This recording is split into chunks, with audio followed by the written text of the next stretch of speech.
Why do we want to live in fantasy worlds? Why can't the world have magic? We make entire worlds in our minds, worlds where people can fly, shoot fire, and never die.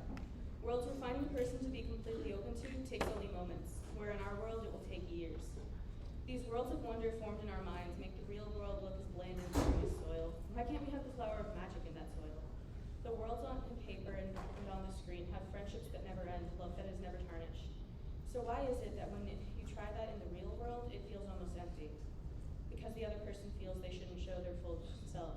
Because the society has taught our generation that we can't be louder ourselves or we will disturb others.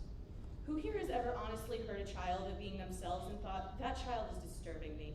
Or do we just think to ourselves that the child is being themselves, but also their parents need to get them under control? Because that is what our parents did. Why do our parents think this? Is this the reason why we went to shows where we could see the character be as loud and happy as they wanted it and never be judged for it? Is that not the reason why we have longed for those worlds where the characters have the power to be stronger and show themselves? Is that why the screen is so addictive? Because it shows the worlds that every person has dreamt of? Maybe it isn't quite the magical powers that my mind longs for so much, but rather the connections that I could gain if I had such powers. The relationships that could grow into love or lifelong friendships. Yes, the idea of having a magic power to be whatever you want is a beautiful one, but in the end, we can always have that power without the magic. We have the ability to form muscles and to learn new skills without using magic. We can work hard to reach the top of whatever dream we wish to pursue. So is it truly the magic powers that allowed the characters to succeed so greatly that we long for, or is it the journey that we see them follow, the closeness to their groups of friends, the casual jokes that we see them make it to each other?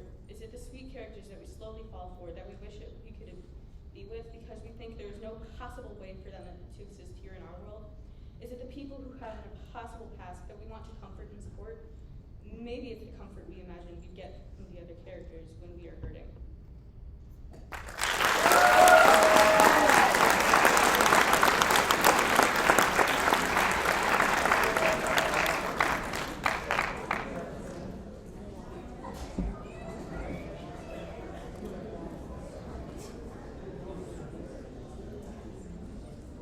All right, next up, addiction to a drink or